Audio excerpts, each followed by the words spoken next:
Hello dear students.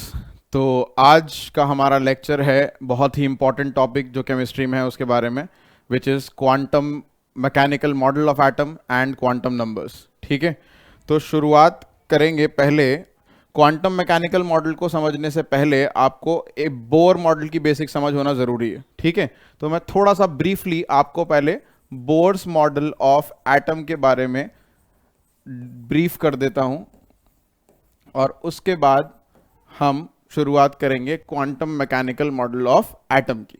ठीक है, तो Bohr's model of atom simple words में क्या बोलता है? ये बोलता है कि सेंटर में न्यूक्लियस है, उसके अराउंड इलेक्ट्रॉन सर्कुलर पाथ्स में घूम रहे हैं।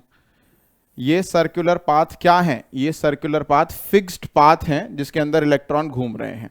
तो इसने कॉन्सेप्ट दिया फिक्स्ड पाथ्स फॉर इलेक्ट्रॉन्स का, कि इलेक्ट्रॉन्स के जो पाथ हैं न्यूक्लियस के अराउंड वो क्या होते हैं? फिक्स्ड होते हैं। और इलेक्ट्रॉन, कोई भी इलेक्ट्रॉन जब तक उस फिक्स्ड पाथ के अंदर घूम रहा है, जैसे ये इलेक्ट्रॉन है पर्टिकुलर, जब तक ये अपने इस फिक्स्ड पाथ में घूम रहा है तो ना तो ये एनर्जी लूज करेगा और ना ही गेन करेगा। So he gave the concept of fixed path. इस चीज पे ध्यान दीजिएगा। अब इसको काउंटर करने के लिए आया हाइजेनबर्ग्स अनसर्टेनिटी प्रिंसिपल। हाइजेनबर्ग्स अनसर्टेनिटी प्रिंसिपल ने यह बात प्रूव कर दी कि इलेक्ट्रॉन्स के फिक्स्ड पाथ नहीं हो सकते। हाइजेनबर्ग्स अनसर्टेनिटी प्रिंसिपल ने यह बात प्रूव कर दी कि इलेक्ट्रॉन्स के फिक्स्ड पाथ नहीं हो सकते। इसने क्या प्रूव किया कि आप साइमल्टेनियसली एक इलेक्ट्रॉन की पोजीशन और मोमेंटम नहीं निकाल सकते। अगर आप पोजीशन और मोमेंटम साइमल्टेनियसली एक साथ निकालने की कोशिश करोगे तो एरर आएगा। अगर पोजीशन एक्यूरेटली निकलेगी तो मोमेंटम में एरर आएगा, मोमेंटम एक्यूरेटली निकलेगा तो पोजीशन में एरर आएगा। तो अगर किसी चीज का पाथ फिक्स्ड है, जो कि बोर बोल रहा था, तो उसकी पोजीशन और मोमेंटम निकालने में कोई एरर नहीं आना चाहिए, साइमल्टेनियसली भी डिस्क्राइब होने चाहिए। फॉर एग्जाम्पल, एक रेस कार अगर एक ट्रैक पे दौड़ रही है, ठीक है, तो स्टार्टिंग पॉइंट से मैं बोलता हूं 10 सेकेंड बाद बताओ कि उसकी एग्जैक्ट पोजीशन क्या है और उसकी एग्जैक्ट मोमेंटम क्या है, तो आप इजीली डिस्क्राइब कर सकते हो। क्यों? क्योंकि वो एक फिक्स्ड पाथ फॉलो कर रही है। फिजिक्स में अगर आपने प्रोजेक्टाइल मोशन पढ़ लिया है, आपको पता है कि जब एक बॉल को आप फेंकते हो और वो प्रोजेक्टाइल मोशन फॉलो करती है, तो आप निकाल सकते हो कि आफ्टर 10 सेकेंड या 5 सेकेंड के गिवन टाइम के बाद उसकी एग्जैक्ट पोजीशन क्या होगी, उसकी वेलोसिटी क्या होगी, और उसी से आपको उसका मोमेंटम भी पता लग जाएगा। बट इलेक्ट्रॉन के केस में या माइक्रोस्कोपिक पार्टिकल के केस में ऐसा नहीं हो रहा था। ठीक है, तो हमको फिक्स्ड पाथ का जो नोशन था उसको क्या करना पड़ा? रिजेक्ट करना पड़ा। ठीक है, तो हाइजेनबर्ग और एक और साइंटिस्ट, हाइजेनबर्ग और एक और साइंटिस्ट थे, पहले हम हाइजेनबर्ग का नाम लिख देते हैं दोबारा से। हाइजेनबर्ग और एक और साइंटिस्ट थे श्रोडिंजर, अरविंद श्रोडिंजर। इन्होंने मिलकर एक नया फिजिक्स का मॉडल डेवलप किया, एक नई टाइप की फिजिक्स डेवलप की जिसे कहते हैं क्वांटम मैकेनिक्स। एक नई टाइप की मैकेनिक्स डेवलप की बेसिकली, जिसे कहते हैं क्वांटम मैकेनिक्स। इन्होंने ये कहा कि इलेक्ट्रॉन जैसे छोटे पार्टिकल्स पे हम न्यूटन की क्लासिकल मैकेनिक्स नहीं लगा सकते, यानी न्यूटन के जो लॉज हैं, first law, second law, third law of motion है, वो अप्लाई नहीं कर सकते। क्लासिकल मैकेनिक्स के रूल इलेक्ट्रॉन जितने छोटे पार्टिकल्स पे अप्लाई नहीं होते। तो इन दोनों ने मिलकर नहीं, बेसिकली इंडिविजुअली, हाइजेनबर्ग और श्रोडिंजर के इंडिविजुअल वर्क से जन्म हुआ क्वांटम मैकेनिक्स का, जो कि यूज की जाती है इलेक्ट्रॉन जैसे छोटे पार्टिकल्स का मोशन डिस्क्राइब करने के लिए। तो क्वांटम मैकेनिक्स के हिसाब से इलेक्ट्रॉन एक फिक्स्ड पाथ फॉलो नहीं करता। ठीक है, क्वांटम मैकेनिक्स के हिसाब से इलेक्ट्रॉन एक फिक्स्ड पाथ फॉलो नहीं करता, इंस्टेड वो एक प्रोबेबल रीजन के अंदर पाया जाता है। ठीक है, तो फिक्स्ड पाथ का नोशन हटाकर एक नया नोशन डेवलप किया गया। वो नोशन क्या था? प्रोबेबल रीजन, कि electron can is found in a region. अब वो रीजन भी फिक्स्ड नहीं है, क्या है? प्रोबेबल है। रीजन भी फिक्स्ड नहीं है, क्या है? प्रोबेबल है। ठीक है, तो कॉन्सेप्ट पे ध्यान दीजिए।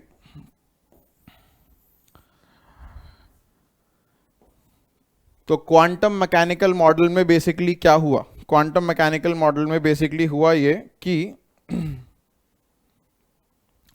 बोर ने बोला कि इलेक्ट्रॉन फॉलो करता है फिक्स्ड पाथ। क्या फॉलो करता है? Fixed path. Quantum mechanical model ने बोला नहीं, फिक्स्ड पाथ नहीं फॉलो करता।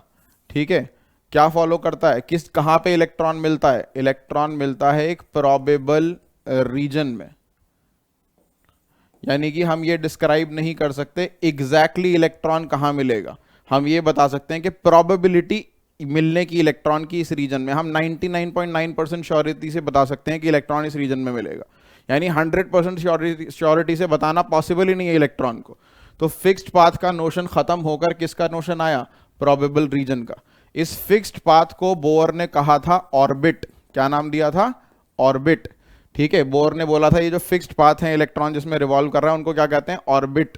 ठीक है, क्वांटम मैकेनिकल मॉडल ने कहा प्रोबेबल रीजन होता है, फिक्स्ड पाथ नहीं होता, और उसको क्या बोला? उसको बोला ऑर्बिटल। ठीक है, तो बोर ने कहा था इलेक्ट्रॉन ऑर्बिट में घूमता है, वो बात गलत प्रूव हो गई, और हमने अब क्या डिस्कवर किया कि इलेक्ट्रॉन कहां पे रिवॉल्व करता है? ऑर्बिटल में। ठीक है, तो दो चीजें बदली, फिक्स्ड पाथ नहीं होता, प्रोबेबल रीजन होता है। उस फिक्स्ड पाथ को ऑर्बिट कहते थे, अब ऑर्बिट में नहीं है इलेक्ट्रॉन, एक्चुअली किस में है? ऑर्बिटल में है। तो ऑर्बिट को रिप्लेस करके किस पे आ गए हम? ऑर्बिटल पे। ठीक है, तो क्वांटम मैकेनिकल मॉडल का बेसिक आइडिया ये है। ठीक है, कि हम इलेक्ट्रॉन की एग्जैक्ट पोजीशन डिस्क्राइब नहीं कर सकते, हम सिर्फ एक प्रोबेबल रीजन डिस्क्राइब कर सकते हैं जहां पे इलेक्ट्रॉन के मिलने की प्रोबेबिलिटी बहुत हाई है। ठीक है, so this is what happens basically in quantum mechanical model. ठीक अब हमें इसमें कुछ चीजें पढ़नी है क्वांटम मैकेनिकल मॉडल को डिस्क्राइब करने से पहले, और वो है Schrodinger's wave equation. Schrodinger's wave equation. अब इस इक्वेशन से कोई न्यूमेरिकल नहीं आते क्योंकि क्वांटम मैकेनिक्स की इक्वेशंस फिलहाल हमें सॉल्व नहीं करनी।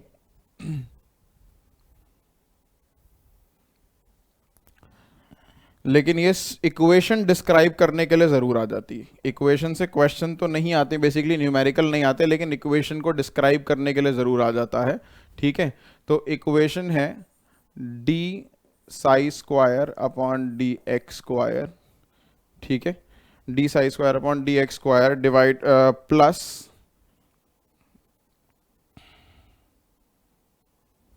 सॉरी ये मैंने गलती से यहां लिख दिया, D square psi upon D X square plus D square psi upon में D Y square plus D square psi upon में D Z square plus 8 pi square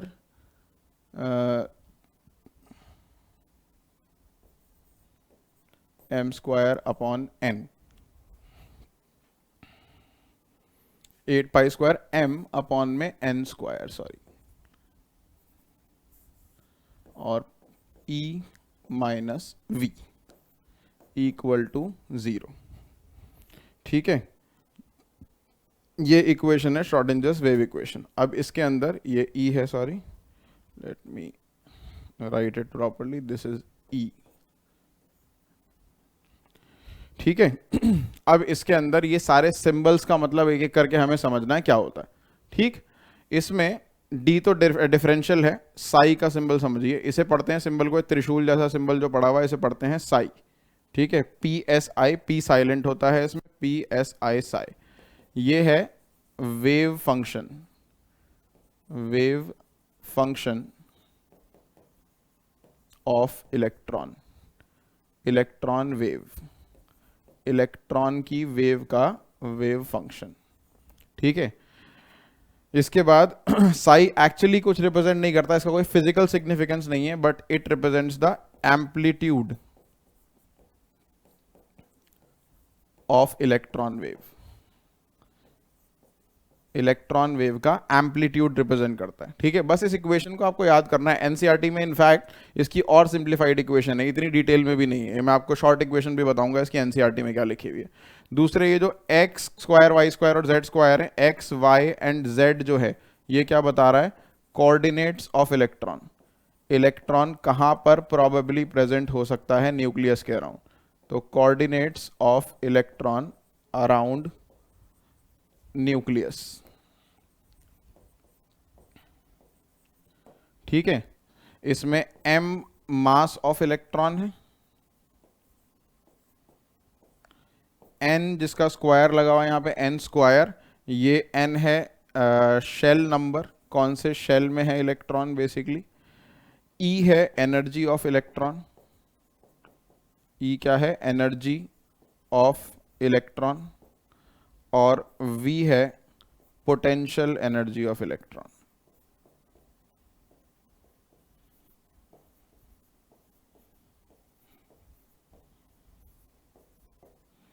ठीक है, तो ये इलेक्ट्रॉन्स के बारे में। डी की भी लिख देता हूं मैं, डी जो है यहाँ पे डी डेरिवेटिव है बेसिकली, ये आपने फिजिक्स में पढ़ लिया होगा, डेरिवेटिव के बारे में नहीं पढ़ा है तो आप पढ़ सकते हैं वहां से। ठीक है, अब एनसीईआरटी में इसी इक्वेशन का थोड़ा सा सिंप्लीफाइड फॉर्म लिखा हुआ है। ठीक है, एनसीईआरटी में इसी इक्वेशन का थोड़ा सिंप्लीफाइड फॉर्म लिखा हुआ है, और वो क्या लिखा है मैं आपको यहां लिख के दिखा देता हूं। E psi is equals to H cap psi। ठीक है, ये लिखा है एनसीईआरटी में सिर्फ। तो इसमें E तो वही है एनर्जी ऑफ इलेक्ट्रॉन, मैंने आपको लिख दिया यहाँ पे, psi का मतलब भी लिख दिया, वेव फंक्शन ऑफ इलेक्ट्रॉन। और H कैप क्या है, H कैप को कहते हैं हैमिल्टोनियन, एक मैथमेटिकल ऑपरेटर है, हैमिल्टोनियन ऑपरेटर। अब ये सब क्या होता है ये हमें जानने की ज़रूरत नहीं है, एनसीईआरटी के अंदर बस इस इक्वेशन को दे रखा है, आपके एग्जाम में मे बी ये लिखने के लिए आ जाए, या ये इक्वेशन लिखी आए और इसके सिंबल्स का मतलब पूछ लिया जाए, इससे और ज़्यादा कुछ नहीं आएगा। इस चीज़ को ध्यान रखिए, बस इस इक्वेशन को याद कर लीजिए। ये जो डिटेल में भी जो लिखी है मैंने, ये भी बहुत ज़रूरी नहीं है करना, क्योंकि ये एनसीईआरटी में नहीं है, एनसीईआरटी में एक्चुअली ये है। तो अगर आप सीबीएसई के लिए पढ़ रहे हो तो सिर्फ ये जो नीचे वाली इक्वेशन है इतना कर लो, काफ़ी है इससे ज़्यादा करने की आपको ज़रूरत नहीं है। E psi is equals to H cap psi, E है एनर्जी ऑफ इलेक्ट्रॉन, साई है वेव फंक्शन, एच कैप को कहते हैं हैमिल्टोनियन ऑपरेटर। इस इक्वेशन पे कोई न्यूमेरिकल नहीं आएगा, ना जेई में, ना नीट में, ना सीबीएसई में। ठीक है, इस इक्वेशन को बस एज ए इक्वेशन आपको याद करना है। इस इक्वेशन की डिटेल में भी आप ग्रेजुएशन फिजिक्स के अंदर जाके पढ़ोगे। ठीक है तो साई, जैसे कि मैंने आपको बता दिया, साई है वेव फंक्शन, और wave function of electron wave. अच्छा, इलेक्ट्रॉन वेव के बारे में अगर आपको नहीं पता तो मैं याद दिला दूं, अगर आपने डी ब्रॉगली इक्वेशन पढ़ ली है तो डी ब्रॉगली ये कहता है ना कि हर पार्टिकल के अंदर वेव नेचर भी होता है, तो ऐसे इलेक्ट्रॉन के अंदर भी वेव नेचर होता है। तो इलेक्ट्रॉन की जो वेव है उसका वेव फंक्शन, ठीक है, और बेसिकली रिप्रेजेंट क्या करता है, amplitude of electron wave. Electron wave जो ऐसे ऐसे मूव कर रही है, कितना हाई उसका क्रेस्ट है या कितना लो उसका ट्रॉफ है, ये बताती है इलेक्ट्रॉन वेव। ठीक है, ये बताता है साई। ठीक है, कितना हाई उसका मतलब क्रेस्ट है और कितना लो उसका ट्रॉफ है, यानी एम्पलीट्यूड बताता है इलेक्ट्रॉन वेव का। ठीक है, बेसिकली ये वर्ड याद कर लो, amplitude of electron wave psi represent करता है। ठीक है अब एक चीज और करनी है हमें इसके अंदर, एक सिंबल और याद करना है which is Sai square.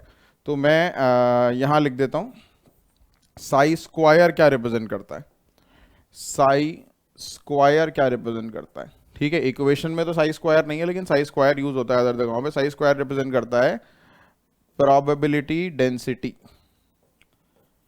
Probability density of electron. अब इस बात का मतलब क्या है, प्रोबेबिलिटी डेंसिटी ऑफ इलेक्ट्रॉन का, it represents the region where probability of finding an electron is maximum. ठीक है, तो प्रोबेबिलिटी डेंसिटी का मतलब एक और है, इसको मैं यहां लिख देता हूं, the region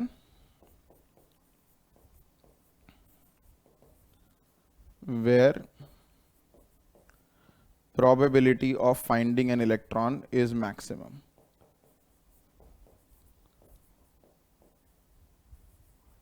Finding an electron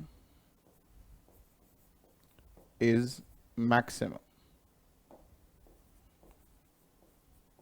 ठीक है, तो दो तरीके से बोला जा सकता है साई स्क्वायर को। पहला तो ये, it represents the region where probability of finding an electron is maximum, और साई स्क्वायर को कहते क्या है, probability density function of electron या प्रोबेबिलिटी डेंसिटी ऑफ इलेक्ट्रॉन। ठीक है, ये 1 मार्कर क्वेश्चन बहुत बार पूछा जाता है, नीट में भी, जेई में भी, सीबीएसई में भी पूछा जा सकता है। साई स्क्वायर का क्या मतलब होता है, या what does psi square represents. तो it represents probability density of electron, या फिर it represents the region where probability of finding an electron is maximum. अभी याद हो, अभी पिछली स्लाइड में मैंने आपको बताया, वो रीजन जहां पे इलेक्ट्रॉन के मिलने की प्रोबेबिलिटी हाई होती है उसे क्या कहते हैं, ऑर्बिटल। तो बेसिकली ये रीजन जिसकी बात कर रहा हूं मैं, this particular region is what, this region is basically the orbital। ठीक है बेटा, ये बहुत जरूरी है याद रखना, ये समझना कि ये रीजन एक्चुअली क्या है। ये रीजन है ऑर्बिटल। नीचे लिख देता हूं मैं ये पॉइंट करके, यहाँ थोड़ा सा क्लियर नहीं दिख रहा। So this region is basically what, it is orbital. तो साई स्क्वायर एक तरीके से ऑर्बिटल को रिप्रेजेंट करता है। ठीक है, ये भी लिख सकते हो, लेकिन प्रॉपरली लिखोगे तो ये the region where probability of finding an electron is maximum is represented by psi square। ठीक है, अब इसके बाद हम इलेक्ट्रॉन की पोजीशन को जानना शुरू करेंगे, एग्जैक्टली इलेक्ट्रॉन कहां पे प्रेजेंट है न्यूक्लियस के अंदर। ठीक है, तो न्यूक्लियस के अराउंड, सॉरी न्यूक्लियस के अंदर नहीं, एटम के अंदर इलेक्ट्रॉन कहां पे प्रेजेंट है, बेसिकली न्यूक्लियस के अराउंड इलेक्ट्रॉन किस जगह पे प्रेजेंट है।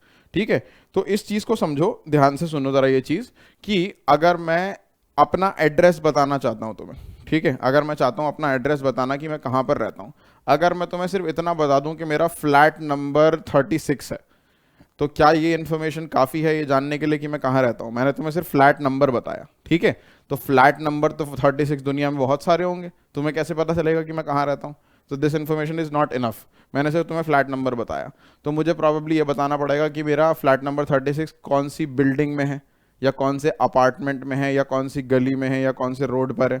तो बेसिकली एक चीज और ऐड करनी पड़ेगी। ठीक है, फिर अगर मान लो मैंने तुम्हें बता दिया कि ये ऐसे अपार्टमेंट है, XYZ अपार्टमेंट का नाम है, इसके अंदर है, तो अब XYZ अपार्टमेंट का नाम तो दुनिया में और जगह पे भी हो सकता है, तो मुझे तुम्हें सिटी भी बतानी पड़ेगी कि इस सिटी में, तब जाके तुम मेरे घर पे पहुंच पाओगे। अगर मैं तुमसे कहूँ मेरा फ्लैट नंबर 36 है, ठीक है, विद्युत अपार्टमेंट में है, ठीक है, और वो विद्युत अपार्टमेंट कहाँ पर है, दिल्ली में है, तो मैंने तुम्हें 3 चीजें बताई, फ्लैट नंबर बताया, अपार्टमेंट का नेम बताया और दिल्ली बताया। ठीक है, तब तुम मेरे एड्रेस पे पहुंच जाओगे।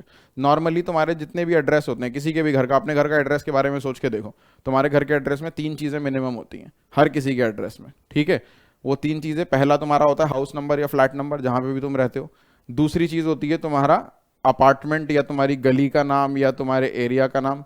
तीसरी चीज होती है तुम्हारी सिटी का नाम, दिल्ली। ठीक है, और ओवर इंटरनेशनल एड्रेस जब देखते हो तो उसमें कंट्री का नाम भी लिखा होता है, फिर तो बढ़ते जाएंगे। बेसिकली मिनिमम 3 चीजें होती हैं पोजीशन, तुम्हारी पोजीशन जानने के लिए मुझे 3 चीजें चाहिए, तुम्हारे अपार्टमेंट का नंबर, तुम्हारे फ्लैट या घर का नंबर, दूसरा तुम्हारी गली का नाम, तीसरा तुम्हारे सिटी का नाम। इसी तरीके से इलेक्ट्रॉन की पोजीशन अगर मुझे जाननी है, न्यूक्लियस के अराउंड इलेक्ट्रॉन कहाँ पे प्रेजेंट है, तो मुझे उसके बारे में 3 चीजें पता होनी चाहिए। पहला उसका ऑर्बिटल, दूसरा उसका सबशेल, तीसरा उसका शेल। ठीक है, तो जैसे मैं ये कहूं कि मैं दिल्ली में रहता हूं, दिल्ली में कहाँ रहता हूं, दिल्ली के अंदर मैं लक्ष्मी नगर में रहता हूं। लक्ष्मी नगर में कहाँ रहता हूं, उसके अंदर मैं कोई फ्लैट नंबर तुम्हें बताऊंगा।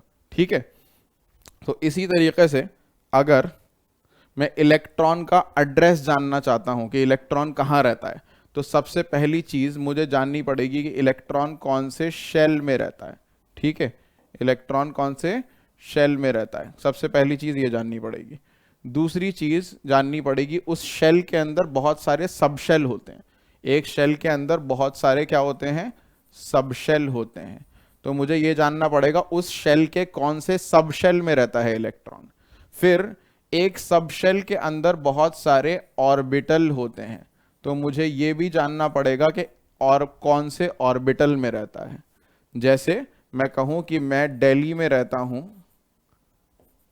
दिल्ली में कहां रहता हूं, दिल्ली में लक्ष्मी नगर में रहता हूं। लक्ष्मी नगर में कहां रहता हूं, लक्ष्मी नगर में फ्लैट नंबर 35 में रहता हूं फॉर एग्जांपल। ठीक है, ये कह दिया मैंने। ठीक है,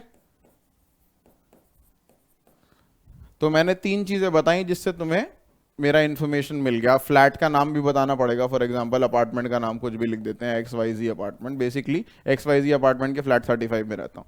ठीक है, तो ये मुझे तीन चीजें बतानी पड़ी। तो बेसिकली इलेक्ट्रॉन की पोजीशन बताने के लिए, और इस फ्लैट के अंदर क्या, दिस इज मी, यहां मैं रहता हूं, ठीक है, और ऑर्बिटल के अंदर क्या है, इलेक्ट्रॉन। तो सबसे पहले क्या बताना पड़ेगा, इलेक्ट्रॉन कौन से शेल में है, K shell, L shell, M shell, N shell, किस में है। दूसरा, उस शेल के कौन से सब शेल में है, फिर उस सब शेल के कौन से ऑर्बिटल में है। सही है। तो अब ये चीज जानो, दोबारा से इस चीज को लिखता हूं तो बेसिक आइडिया समझ में आ गया होगा।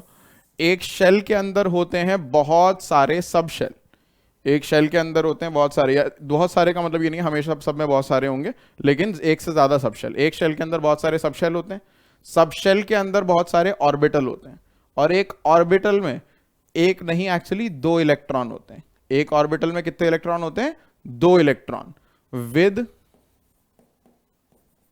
Opposite spin. अब ये चीज आपने पहली बार सुनी है, इसका क्या मतलब है, इलेक्ट्रॉन विद ऑपोजिट स्पिन। आप ये इसका इलेक्ट्रॉन का जो मॉडल है ना, हमने अभी तक ये तो पढ़ा है कि इलेक्ट्रॉन न्यूक्लियस के अराउंड गोल गोल घूमता है, ठीक है, लेकिन हमने एक चीज नहीं पढ़ी अभी, वो क्या चीज है कि इलेक्ट्रॉन न्यूक्लियस के अराउंड गोल गोल घूमने के साथ साथ अपने एक्सिस पे स्पिन भी करता है। तो जैसे अर्थ है ना, अर्थ सन के अराउंड तो घूमती है, लेकिन अपने एक्सिस पे स्पिन भी करती है, जिससे डे एंड नाइट होते हैं, ठीक है। ऐसे इलेक्ट्रॉन भी है, न्यूक्लियस के अराउंड तो घूम ही रहा है गोल गोल, साथ साथ में ये न्यूक्लियस है मान लो, इसके अराउंड तो गोल गोल घूम ही रहा है, लेकिन साथ साथ में अपने एक्सिस पे स्पिन भी करता जा रहा है। अब वो स्पिन दो तरीके की हो सकती है, या तो क्लॉकवाइज या एंटी क्लॉकवाइज, या तो क्लॉकवाइज या एंटी क्लॉकवाइज। तो एक ऑर्बिटल में दो इलेक्ट्रॉन होते हैं, एक क्लॉकवाइज घूम रहा होता है, एक एंटी क्लॉकवाइज घूम रहा होता है। तो ये जो लिखा है two electrons with opposite spin, इसका ये मतलब है, ठीक है भाई। तो आई होप इतनी बात क्लियर कि शेल के अंदर होते हैं बहुत सारे सब शेल, सब शेल के अंदर होते हैं बहुत सारे ऑर्बिटल, ऑर्बिटल के अंदर होते हैं बहुत सारे इलेक्ट्रॉन, नहीं दो इलेक्ट्रॉन विद ऑपोजिट स्पिन, ठीक है। आई होप इतनी बात क्लियर है। अब हम बढ़ते हैं क्वांटम, इस इंफॉर्मेशन के साथ हम बढ़ते हैं क्वांटम नंबर्स के ऊपर, ठीक है। तो क्वांटम नंबर्स क्या चीज है, क्वांटम नंबर्स क्या चीज है, क्वांटम नंबर्स बेसिकली इलेक्ट्रॉन का एड्रेस बताने का तरीका है। मैं ये बताना चाहता हूं कि इलेक्ट्रॉन कौन से शेल में है, कौन से सब शेल में है, कौन से ऑर्बिटल में है, तो मैं किसका यूज करूंगा, क्वांटम नंबर्स का, ठीक है। तो क्वांटम नंबर्स एक तरीके से इलेक्ट्रॉन का एड्रेस है, ठीक है। क्या है, इलेक्ट्रॉन का एड्रेस। तो और ये चीज ख्याल रखनी है कि हम इलेक्ट्रॉन की एग्जैक्ट पोजीशन बता ही नहीं सकते। जब हम quantum mechanical model of atom को पढ़ रहे हैं तो हम इलेक्ट्रॉन की एग्जैक्ट पोजीशन बता ही नहीं सकते। हम क्या बता सकते हैं, हम बता सकते हैं सिर्फ और सिर्फ प्रोबेबल पोजीशन, ठीक है। क्वांटम नंबर्स क्या है, these are the numbers that describe the probable position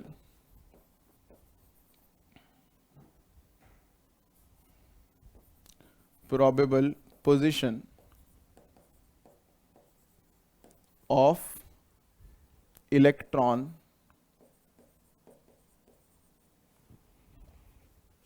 around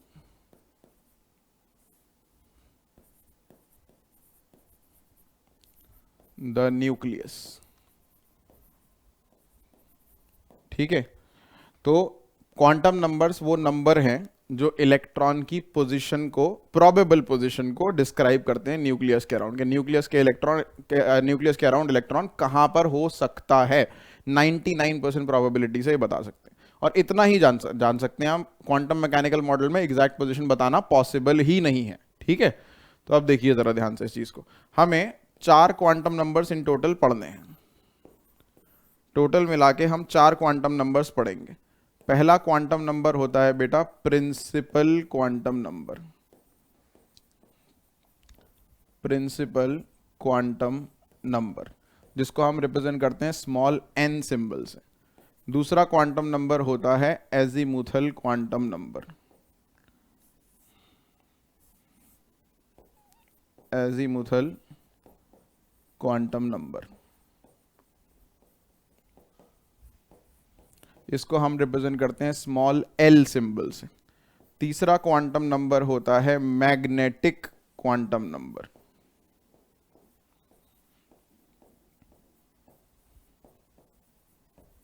इसको रिप्रेजेंट करते हैं, एनसीईआरटी में लिखा है ml, या कभी कभार हम m भी लिख देते हैं सिंबल सिर्फ इसका, ठीक है।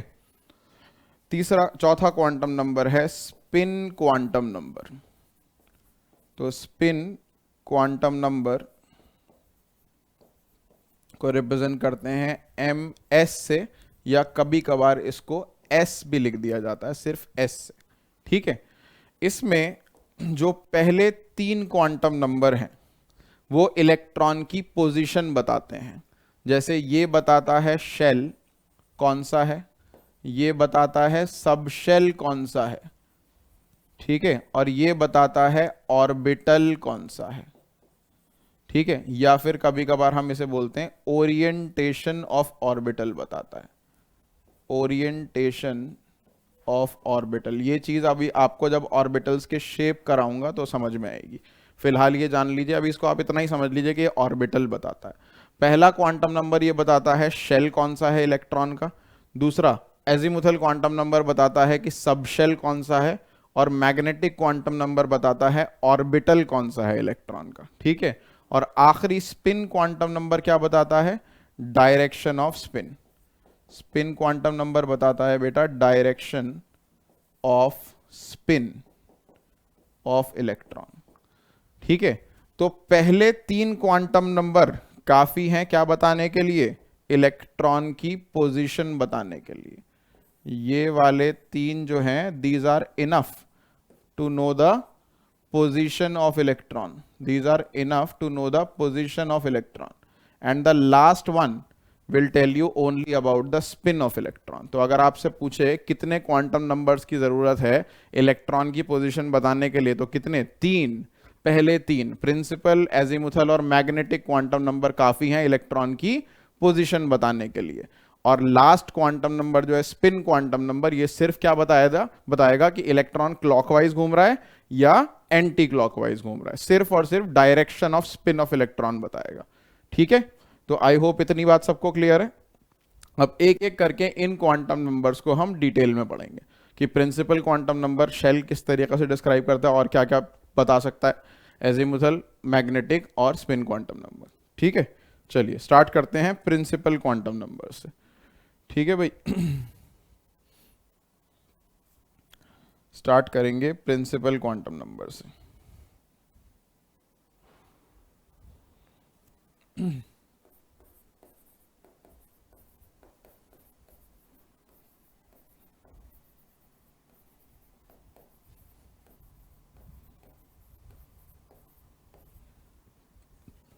तो प्रिंसिपल क्वांटम नंबर जो कि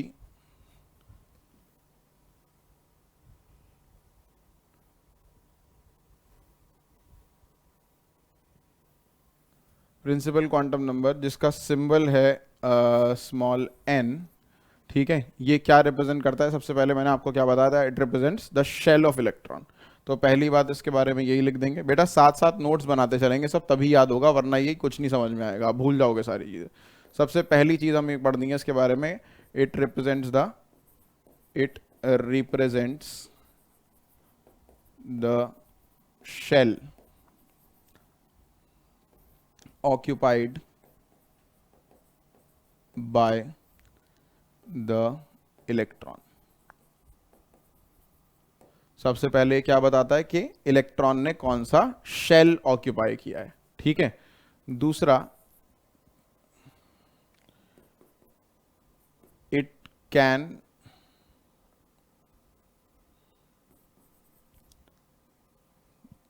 be used to calculate the energy, momentum,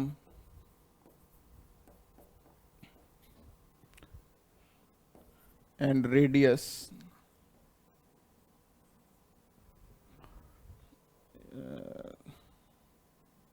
and probable position लिख सकते हैं, and probable position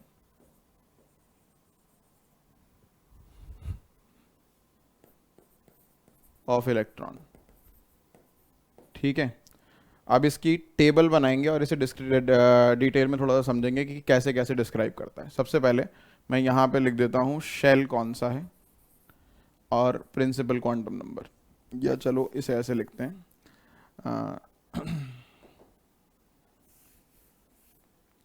यहाँ पे लिखते हैं हम प्रिंसिपल क्वांटम नंबर n,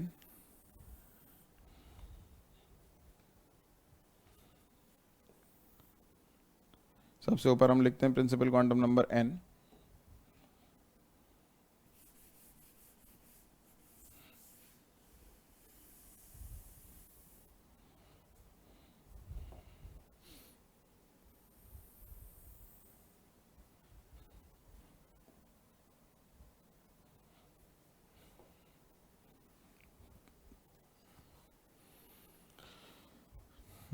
यहाँ लिखते हैं प्रिंसिपल क्वांटम नंबर n। इसके बाद लिखते हैं इसके अंदर नंबर ऑफ सबशेल्स कितने। पहले तो प्रिंसिपल क्वांटम नंबर के बारे में डिस्क्राइब कर लेते हैं। तो प्रिंसिपल क्वांटम नंबर आपके क्या क्या हो सकते हैं पहले वो देखिए।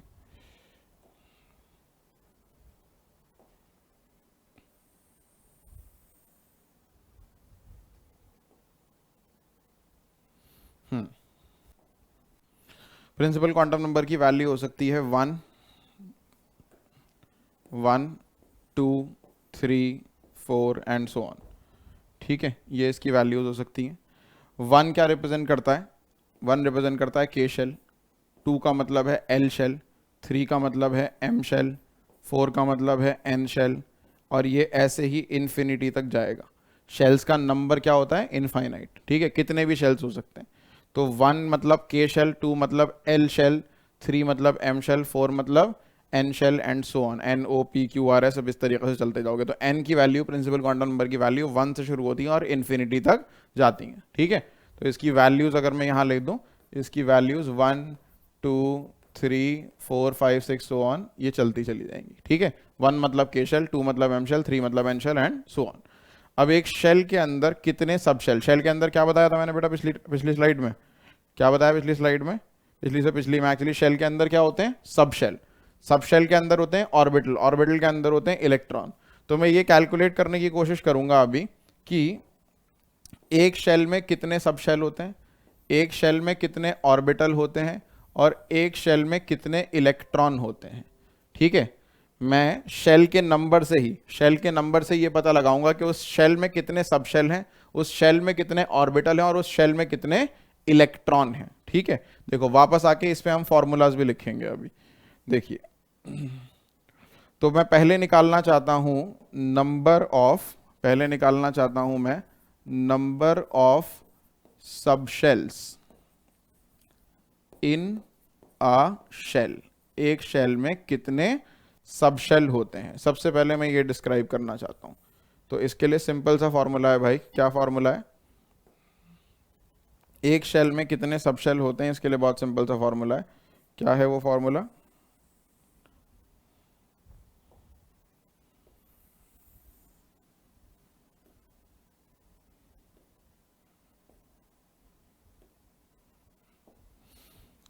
वो है number of subshell in a shell, जो है वो सिंपली n के बराबर होते हैं। Number of subshells in a shell किसके बराबर होते हैं? n की वैल्यू के बराबर। ये सुनने में बड़ा स्ट्रेंज सा लगता है, देखो इसका मतलब अभी मैं आपको समझाऊंगा क्या है।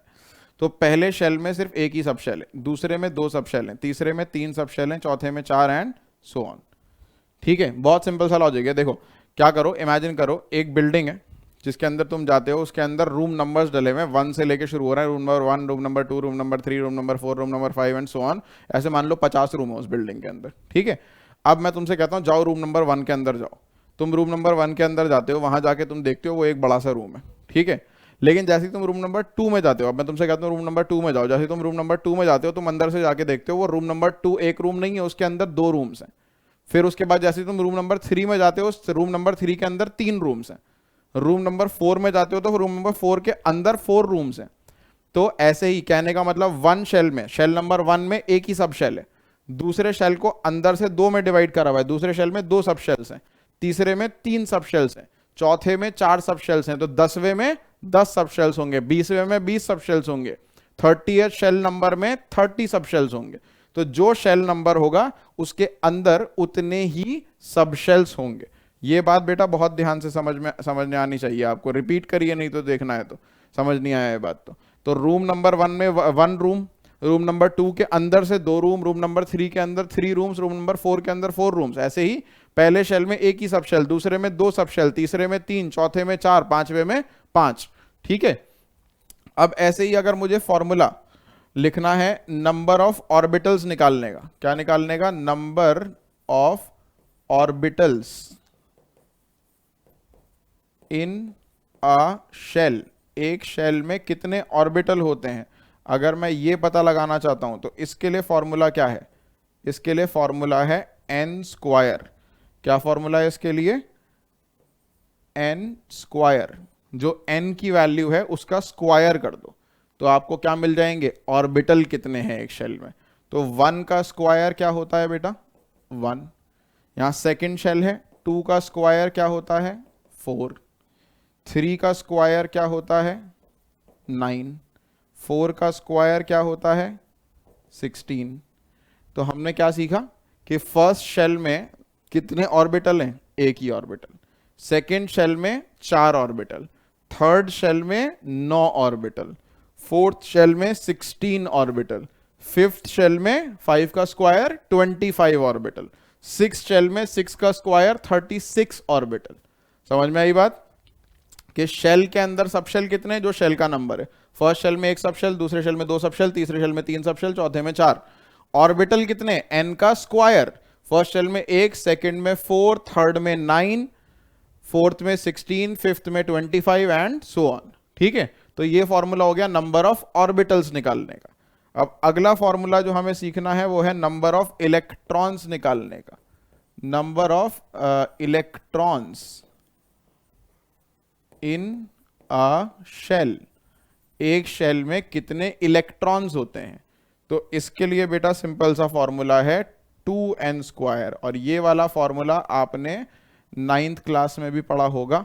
ठीक है। 2n स्क्वायर, एक शेल में कितने इलेक्ट्रॉन हैं ये कैसे निकलता है? 2n स्क्वायर से। ठीक है। तो पहला 2 इंटू एन क्या? 1। फर्स्ट शेल 1 का स्क्वायर क्या आ गया? 2। ठीक है। सेकेंड शेल में कैसे निकालेंगे? 2n स्क्वायर, 2 इंटू एन यानी 2 का स्क्वायर कितना आ गया बेटा? 8। 2 इंटू 3 का स्क्वायर क्या आ गया? 18। 2 इंटू 4 का स्क्वायर क्या आ गया? 32। ठीक है। तो पहले शेल में n1 में 2 इलेक्ट्रॉन आते हैं मैक्सिमम, दूसरे शेल में L शेल में यानी कि 8 इलेक्ट्रॉन आते हैं मैक्सिमम, तीसरे शेल यानी M शेल में 18 इलेक्ट्रॉन आते हैं मैक्सिमम, चौथे शेल यानी N शेल में इलेक्ट्रॉन आते हैं 32। ये नंबर्स आपने पहले भी देखे होंगे 9th क्लास में, 10th क्लास के अंदर भी यूज किए होंगे। पहले शेल में 2 इलेक्ट्रॉन, दूसरे में 8, तीसरे में 18, चौथे में 32 मैक्सिमम इलेक्ट्रॉन। ठीक है। तो अब तीनों फॉर्मूलाज पे जरा ध्यान दो। शेल से सब शेल, ये क्या बता रहा था? ये बता रहा था शेल। शेल से सब शेल कितने हैं वो कैसे निकलता है? n के बराबर। शेल में ऑर्बिटल कितने हैं? n स्क्वायर के बराबर। शेल में इलेक्ट्रॉन कितने हैं? 2n स्क्वायर के बराबर। आसान, आराम साथ साथ बोलेंगे मेरे, n स्क्वायर 2n स्क्वायर। ठीक है। शेल में सब शेल कितने? n। शेल में ऑर्बिटल कितने? n square. शेल में इलेक्ट्रॉन कितने? 2n square. ठीक है। तो अभी मैं वापस जाता हूं, जो हमने वो बनाया था डायग्राम, इस पे हम फॉर्मूला भी लिख देते हैं साथ में। क्या फॉर्मूला बनाया हमने? शेल में सब शेल कितने? n। शेल में ऑर्बिटल कितने? n square. शेल में इलेक्ट्रॉन कितने? 2n square. ठीक है भाई, फॉर्मूला समझ में आया? चलो आगे बढ़ते हैं।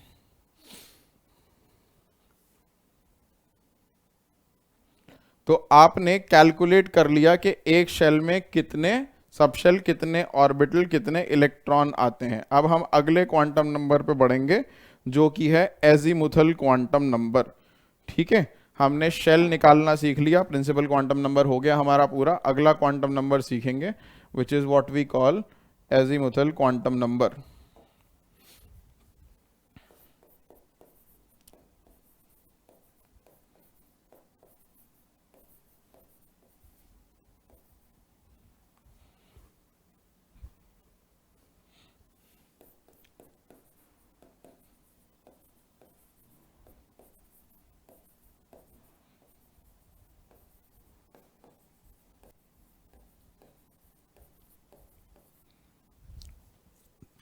ठीक है भाई।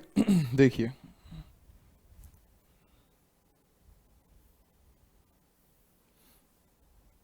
एजीमुथल क्वांटम नंबर के लिए सिंबल हम यूज कर रहे हैं एल। इसकी वैल्यूज कहां से कहां तक जाती हैं? इसकी वैल्यू जैसे n की वैल्यू कहां से शुरू होती थी? 1 से शुरू होती थी। n की वैल्यू कहां से शुरू होती थी? 1 से। 1 2 3 4 5 6 7 8 9 एंड सो ऑन, ये बताई थी मैंने। n की वैल्यू किसके बराबर होती है? 1 2 3। ठीक है, 1 से शुरू होती है। एजीमुथल क्वांटम नंबर की वैल्यू 0 से शुरू होती है। कहां से शुरू होती है? 0 से। Whole numbers basically 0 1 2 3 and so on, infinity तक जाएंगी ये भी। अब कैसे आई ये वैल्यू, ये देखो जरा ध्यान से। तो सबसे पहला पॉइंट क्या रिप्रेजेंट करती है एल की वैल्यू? ये रिप्रेजेंट करती है सब शेल। क्या रिप्रेजेंट करती है? सब शेल। तो सबसे पहले it represents the sub shell occupied by the electron।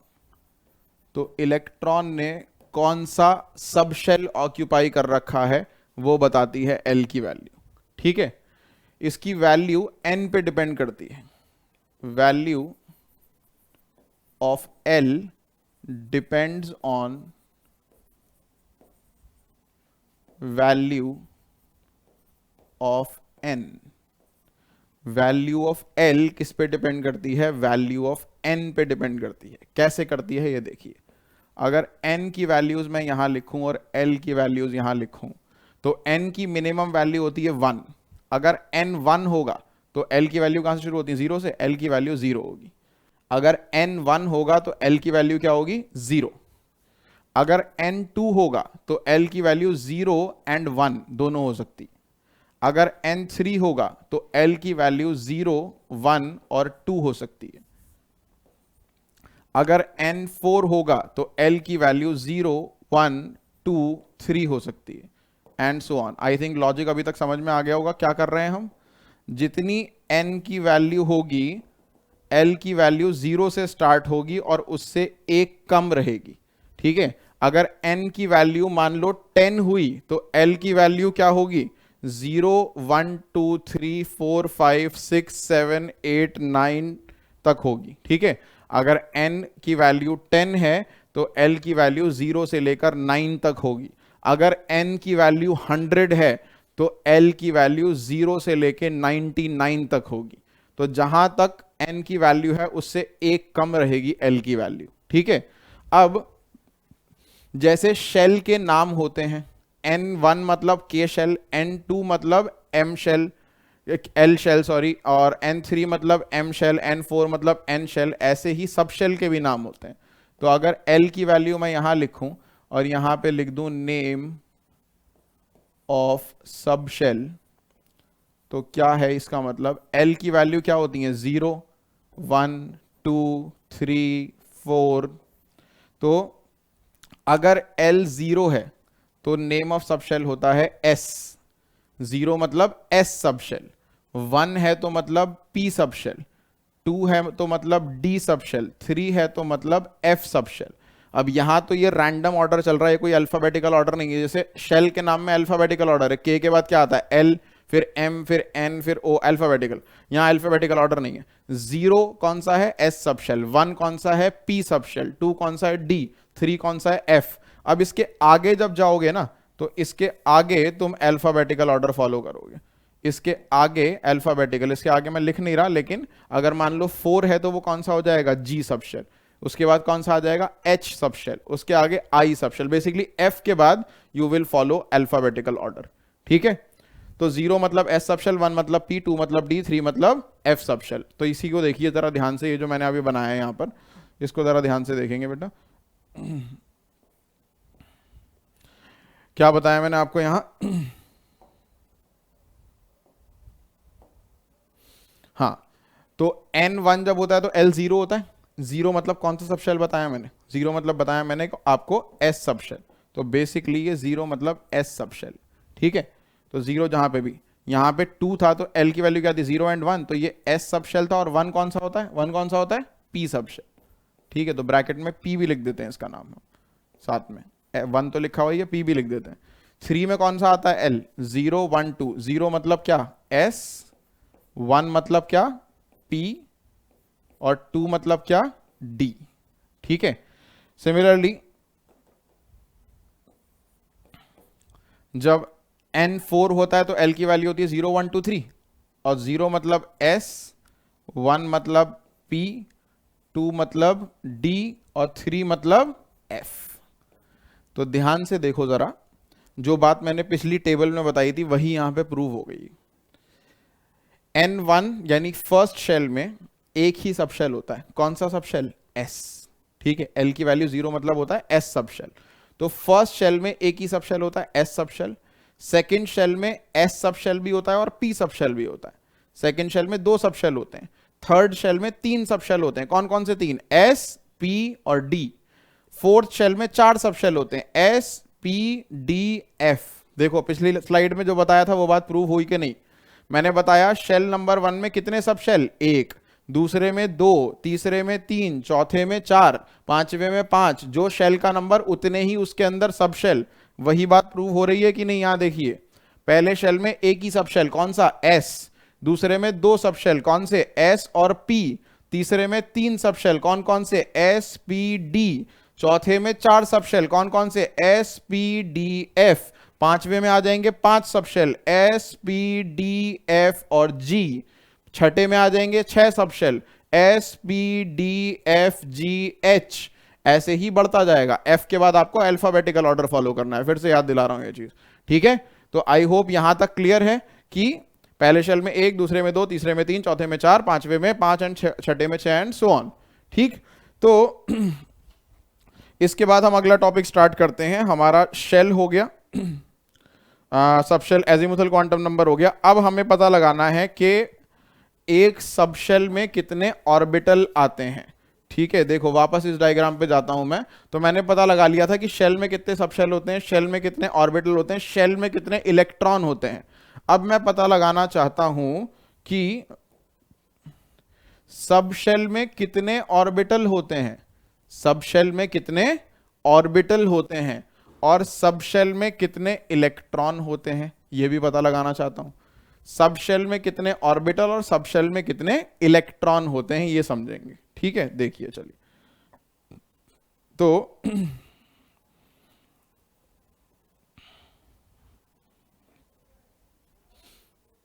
Let's write it here only. इसको थोड़ा सा छोटा कर देते हैं, यहां लिख देते हैं, और इसको भी साइड में लिख देते हैं।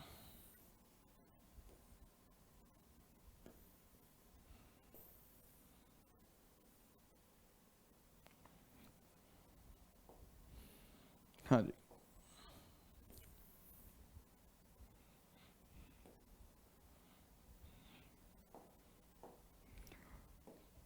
तो जो फॉर्मूला है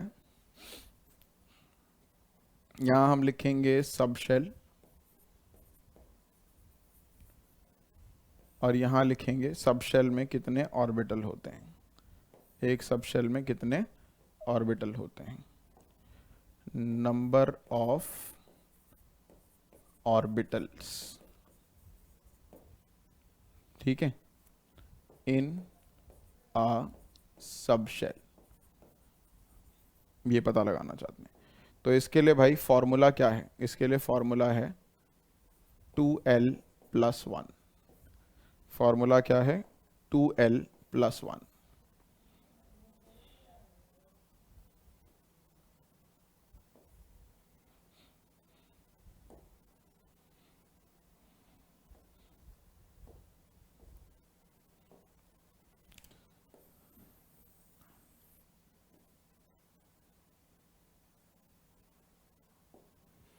हाँ जी, तो इसको देखेंगे ज़रा। सब शेल हमने कौन कौन से पढ़े बेटा? सब शेल हमने पढ़े कौन कौन से? हमने सबसे पहले पढ़ा एस सब शेल,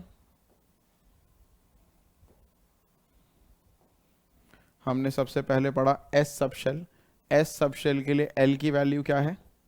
0। देखो यहाँ पे एस सब शेल के लिए एल की वैल्यू क्या है? 0। ठीक है, इसको मैं एक बॉक्स में बंद कर देता हूँ। ये बहुत इंपॉर्टेंट है, समझना, इसको याद रखना। यही चीज़ें बार बार बच्चे भूलते हैं और इसी में गलती करते हैं, तो इसको बड़ा ध्यान से समझना है हमें। ठीक है, रिमेंबर दिस, ठीक है। नाउ एस सब शेल के लिए एल की वैल्यू 0 है, और अगर मैं निकालना चाहता हूं नंबर ऑफ ऑर्बिटल्स कितने होंगे, ठीक है, तो उसके लिए फॉर्मूला क्या है, 2l प्लस 1, ठीक। तो 2 इंटू एल की वैल्यू 0 प्लस 1, कितना आंसर आया, 2 इंटू 0 0 हो गया, प्लस 1 1।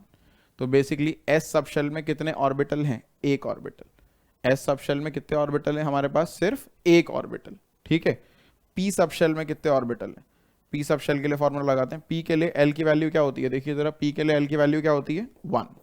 तो फॉर्मूला है 2 इंटू 1 प्लस 1, यही होगा, 2l प्लस 1 है, 2 इंटू 1 प्लस 1 क्या बनेगा, 3। तो पी सब शेल में कितने ऑर्बिटल है बेटा, पी सब शेल में है 3 ऑर्बिटल, ठीक है। अगला ऑर्बिटल कौन सा होता है पी के बाद, डी। डी के लिए एल की वैल्यू कितनी होती है, जरा देखिए, डी के लिए एल की वैल्यू होती है 2, तो एल इक्वल टू 2 रख दिया मैंने यहाँ पे, ठीक है। अब 2 इंटू क्या है, 2l प्लस 1, 2 इंटू 2 प्लस 1, क्या आंसर आया, 5, ठीक है। फिर हमारा है F sub shell. F sub shell के लिए एल की वैल्यू क्या होती है, 3, ठीक है। यहां देखिए एफ की वैल्यू, एल की वैल्यू 3, 2 इंटू 3 प्लस 1, क्या आंसर आया बेटा, 7, ठीक है। तो एफ सब शेल में कितने ऑर्बिटल हैं, 7 ऑर्बिटल्स हैं एफ सब शेल में, सही है। तो आई होप इतनी बात सबको क्लियर है।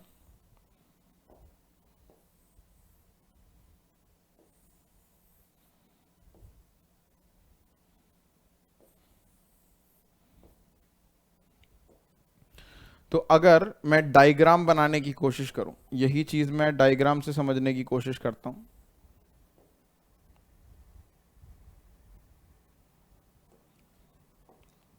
तो अगर मैं डायग्राम बनाना चाहूं तो किस तरीके से बनाऊंगा, एस सब शेल का डायग्राम कैसे बनाऊंगा। एस सब शेल में कितने ऑर्बिटल हैं, एक ऑर्बिटल। तो एक ऑर्बिटल को दिखाने के लिए मैं सिर्फ एक बॉक्स बना दूंगा, ठीक है, एक box. P orbital, P sub shell में कितने ऑर्बिटल हैं, 3 ऑर्बिटल हैं। तो 3 ऑर्बिटल दिखाने के लिए मैं ऐसे एक बॉक्स बना के उसे 3 हिस्सों में डिवाइड कर दूंगा। तो ये पूरे 3 डब्बे, ये 3 बॉक्स मिलकर बता रहे हैं पी सब शेल, और इसमें ये 3 जो सब डिविजन है ये क्या बता रहे हैं, ऑर्बिटल। ये एक पी ऑर्बिटल, ये दूसरा पी ऑर्बिटल, ये तीसरा पी ऑर्बिटल, और ये पूरा क्या है, ये पूरा का पूरा है पी सब शेल। अब ऐसे ही आप डी में देखो, डी में आपको 5 ऑर्बिटल दिख रहे हैं। तो मैं इसको बनाने के लिए एक बॉक्स बनाऊंगा जिसमें इसे सब डिवाइड करूंगा 5 में, 1 2 3 4 5, ठीक है। तो ये 5 ऑर्बिटल्स क्या बता रहे हैं, डी सब शेल को बता रहे हैं, ठीक है। सिमिलरली मैं एफ सब शेल बनाऊंगा, तो एफ में कितने ऑर्बिटल दिख रहे हैं आपको, 7 ऑर्बिटल। तो इसको बनाने के लिए मैं एक बॉक्स बनाऊंगा जिसको 7 में डिवाइड करूंगा, 1 2 3 4 5 6 एंड 7, ठीक है। तो ये क्या रिप्रेजेंट कर रहा है, ये रिप्रेजेंट कर रहा है एफ सब शेल। तो एस सब शेल ऐसे दिखाएंगे, पी सब शेल जिसके अंदर 3 ऑर्बिटल हैं वो ऐसे दिखाएंगे, डी सब शेल जिसमें 5 ऑर्बिटल हैं वो ऐसे दिखाएंगे, और एफ सब शेल जिसमें 7 ऑर्बिटल हैं वो ऐसे दिखाएंगे। आप पैटर्न पे ध्यान दो, एस में 1, पी में 3, डी में 5, एफ में 7, 1 3 5 7, क्या चल रहा है, ऑड नंबर्स चल रहे हैं, 1 3 5 7, अगला क्या आना चाहिए, 9। तो अगर आप जी ऑर्बिटल बनाओगे एफ के बाद तो उसमें कितने, 9 ऑर्बिटल आएंगे।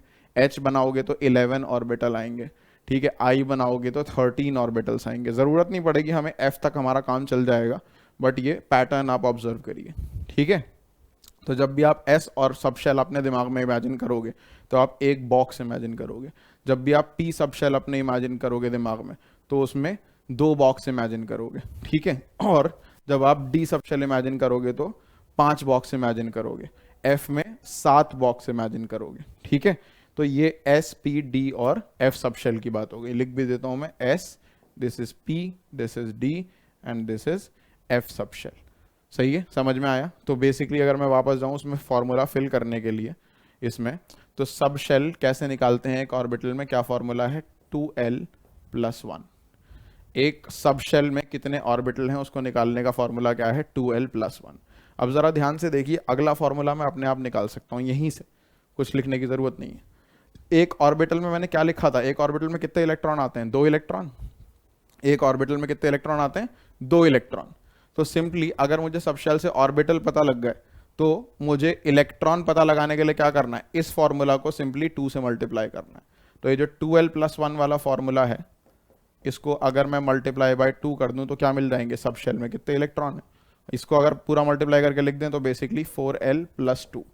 तो एक सब शेल में कितने इलेक्ट्रॉन है, क्या फॉर्मूला हो गया, 4l+2 या फिर 2 × 2l+1। ठीक है,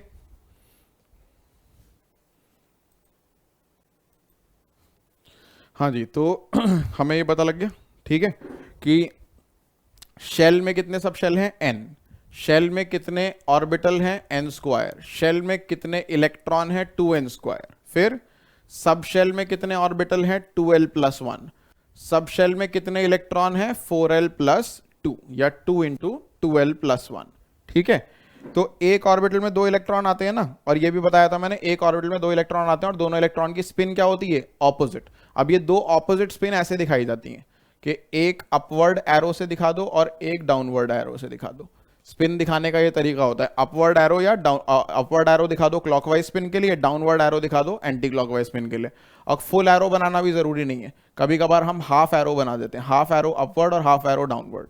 तो एक अपवर्ड एरो जो है, हाफ एरो अपवर्ड क्या रिप्रेजेंट कर रहा है, क्लॉकवाइज स्पिन, और डाउनवर्ड एरो रिप्रेजेंट कर रहा है एंटी क्लॉकवाइज स्पिन। आप चाहो तो इसका उल्टा भी मान सकते हो कि अपवर्ड एरो को एंटी क्लॉकवाइज मान लो, डाउनवर्ड को क्लॉकवाइज। बस ऐसा नहीं करना कि दोनों क्लॉकवाइज ले लिया है, दोनों एंटी क्लॉकवाइज।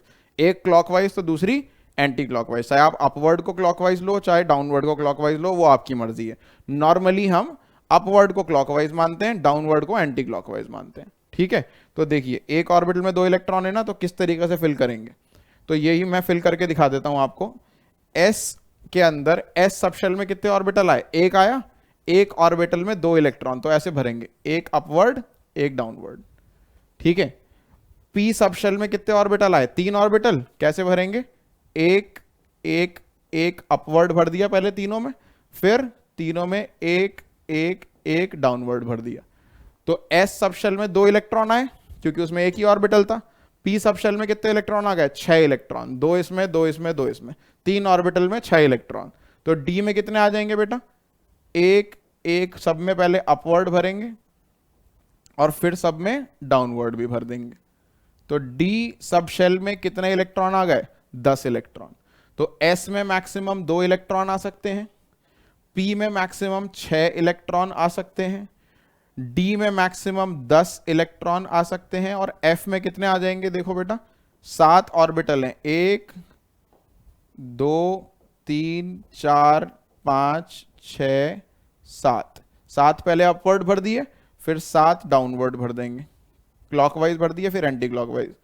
7 हो गए, 8 9 10 11 12 13 14, तो 7 अपवर्ड 7 डाउनवर्ड। तो 7 ऑर्बिटल में कितने इलेक्ट्रॉन आए, 14। तो ये हमें याद रखना है, बहुत इंपॉर्टेंट चीज एक, कि s ऑर्बिटल में मैक्सिमम 2 इलेक्ट्रॉन आते हैं, p ऑर्बिटल में मैक्सिमम 6 इलेक्ट्रॉन आते हैं, d ऑर्बिटल में मैक्सिमम 10 इलेक्ट्रॉन आते हैं, f ऑर्बिटल्स में या f सबशेल बोल लो, उसमें 14 इलेक्ट्रॉन्स आते हैं। ठीक है, s सबशेल में 2 ऑर्बिटल वर्ड बोल रहा हूं मैं, कंफ्यूज मत होना उस चीज से। s सबशेल में मैक्सिमम 2 इलेक्ट्रॉन आते हैं, p सबशेल में मैक्सिमम 6 आते हैं, d सबशेल में मैक्सिमम 10 आते हैं, और f में 14 इलेक्ट्रॉन आते हैं। ये चीज बहुत इंपॉर्टेंट है आगे चलते हुए हमारे लिए। ठीक है, तो आई होप यहां तक क्लियर है हमें।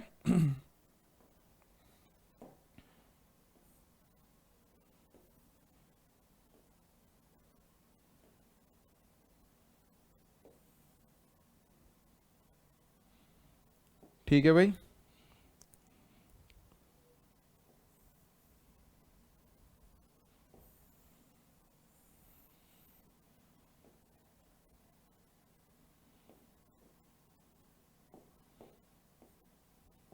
चलिए ये अपने नोट्स में याद रखिएगा। ठीक है, तो यहां तक क्लियर।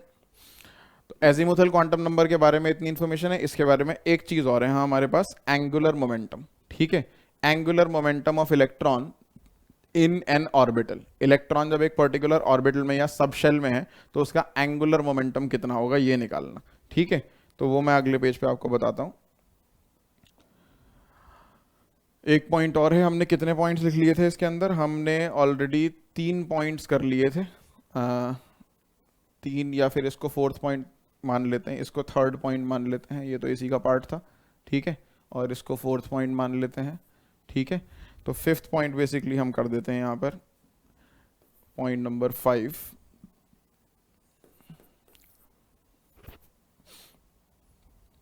क्या है, एंगुलर मोमेंटम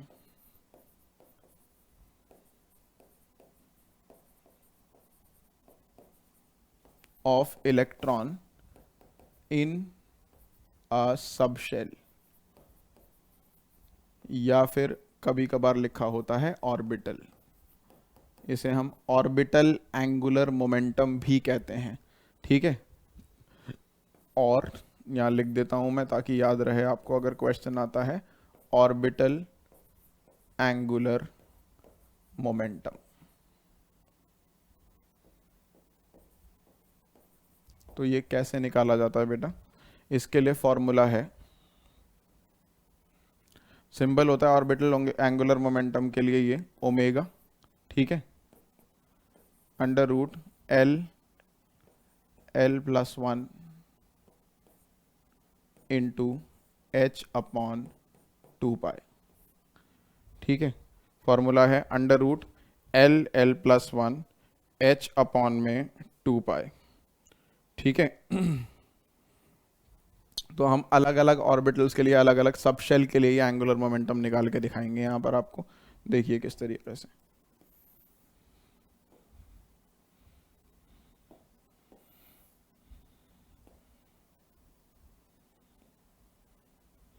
तो सबसे ऊपर हम लिख लेते हैं कौन सा सब शेल है, यहाँ लिख देते हैं सब शेल कौन सा है, और यहाँ उसका एंगुलर मोमेंटम निकालेंगे, या पूरा वर्ड लिखना चाहिए एक्चुअली, एंगुलर मोमेंटम शेल का भी निकलता है, तो हम लिखेंगे ऑर्बिटल एंगुलर मोमेंटम निकालेंगे उसका, ऑर्बिटल एंगुलर मोमेंटम, ठीक है जी।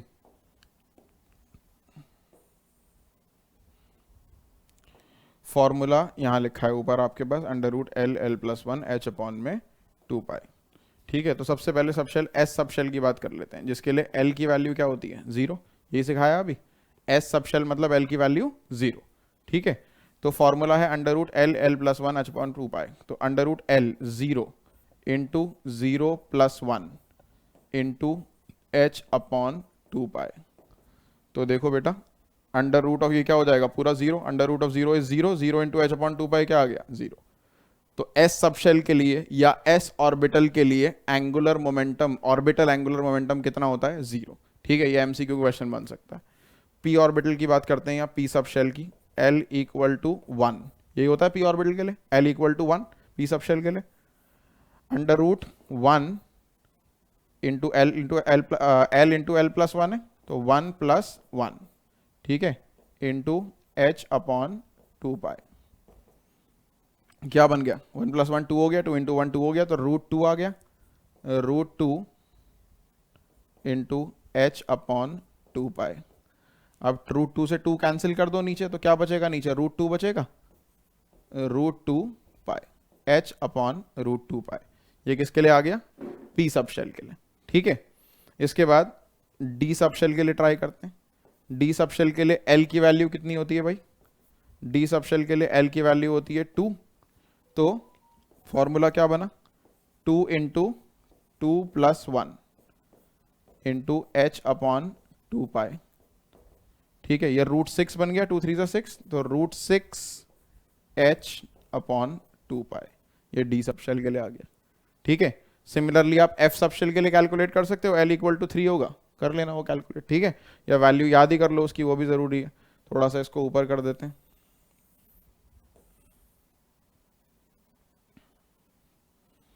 ठीक है भाई। फॉर्मूला याद रखना, फॉर्मूला बहुत इंपॉर्टेंट है, फॉर्मूले के बिना काम नहीं बनेगा कुछ भी।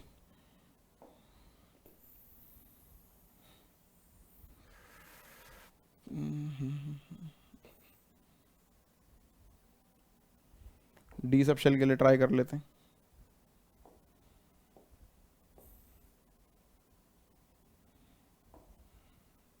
डी सबशेल के लिए हो गया, सॉरी एफ सबशेल के लिए ट्राई कर लेते हैं। एल इक्वल टू 3 है, तो under root of 3 into 3 plus 1 into H upon 2 pi, तो ये कितना आ गया 3 + 1 4, 4 3 ज़ा 12, √12 इंटू h/2π। इसको फर्दर सॉल्व भी कर सकते हो आप चाहो तो, वरना इतने पे भी छोड़ सकते हो, depending on your question.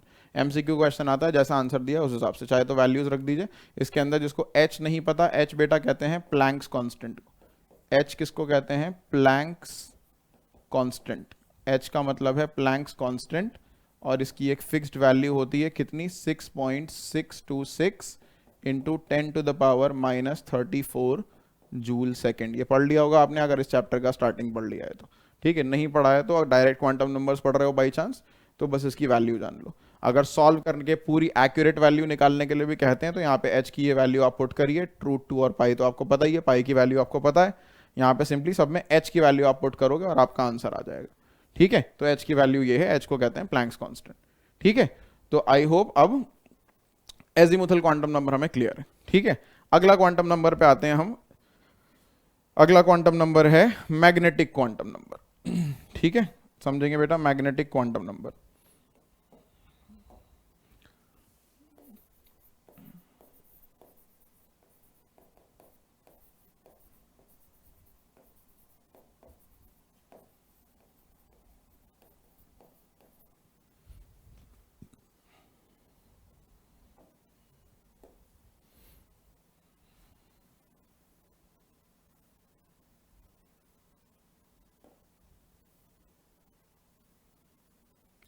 Magnetic quantum number के लिए जो सिंबल है हमारा वो है ml,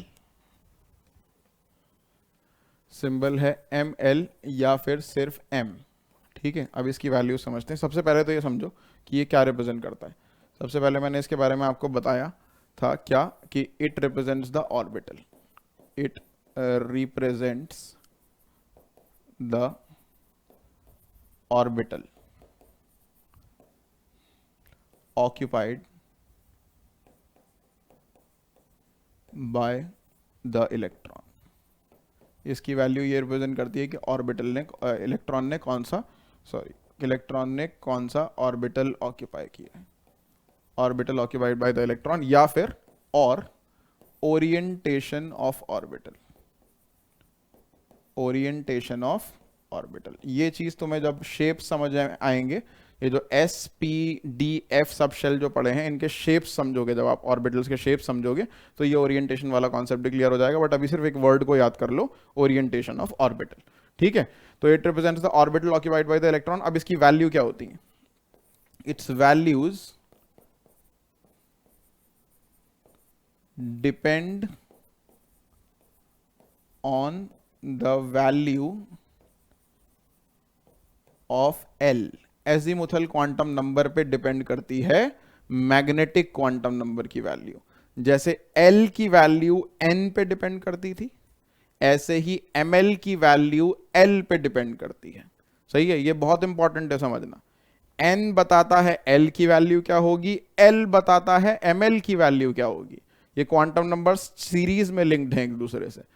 प्रिंसिपल क्वांटम नंबर बताएगा एजीमुथल की वैल्यू क्या होगी, एजीमुथल बताएगा मैग्नेटिक की वैल्यू क्या होगी, ठीक है। ये तीनों आपस में लिंक्ड है। तो कैसे लिंक्ड है ये देखो। तो